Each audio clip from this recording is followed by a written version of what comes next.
My name's Anna Ash, and I work for 51 Blocks. And this is Sonia Gonzalez as well. We're going to talk today about why it can be so difficult to get mock-ups approved. I'm our website project manager. Sonia works a lot with websites as well. We oftentimes run into extreme difficulties in the design process in the early stages of website development. So I know for me, one of the biggest challenges is getting a client to understand the difference between a flat image and how it will look after we develop the site on our staging platform. Sonia, do you? Yeah, and another thing that we run into constantly is kind of the breakdown that goes into the original questionnaire leading up to what we actually design for the client. Oftentimes, clients don't specifically know what they want. They know what colors they want, what kind of schemes they want, and maybe some of the layouts, but not necessarily how it will look once it's put together. So sometimes we run into the issue of, well, that's not quite what I wanted, but yet we've matched everything that they've requested. So there's kind of a breakdown that happens. Yeah, we at 51 Blocks always describe this process kind of as like building a house. You can kind of have a good vision, but it's really difficult to say, yes, you're 100% satisfied. So one thing that we did to make this process a little more streamlined, and obviously you need to tailor it for each client, but initially we created a form just through Google Forms, and that's to kind of get the information we need up front to even start Mockup 1. And so we walk through everything from what's your business information as you want it to appear on your website and the header and footer and all of that good stuff to what are some sample sites you like. These are some sample sites we've built. Do you like any of these?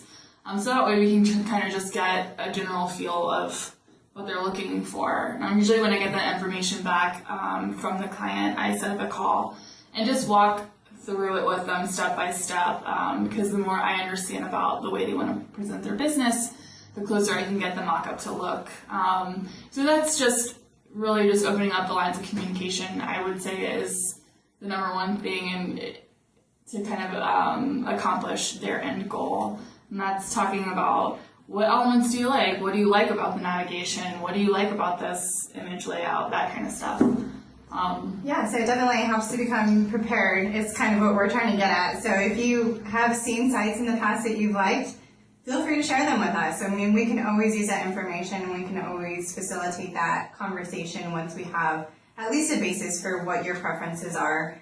And then in addition to that, we get this a lot. I don't know if this is a thing with a lot of people, but we add filler text to our mockups. Like most companies do. It's pretty And common. again, filler text is to fill the space up so you can kind of get an idea of what the text would look like once it's actually been filled.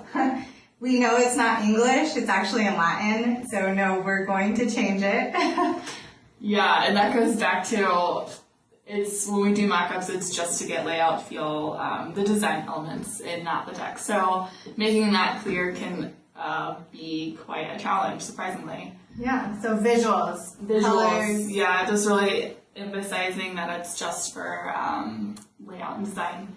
But what we did was create a kind of mock-up checklist, I guess you could call it. I don't know, we haven't really named it at this point, but it's basically a list of all of the elements that we're looking for, navigation, font, all of that kind of stuff, and it basically rates it from like to love, basically on a scale of like 1 to 5, how much they like it, and a section for notes so we can walk through all of those elements, take notes accordingly, and then make the proper adjustments to the mockup. Sure. And the final note that I'd like to add is just stay engaged. I know that this process can be somewhat grueling, but it's always good to just respond to emails and answer calls as much as possible because the quicker that we understand not only what you like, but also what you don't like, the quicker that we can deliver the product to you and get your business up and running on the web.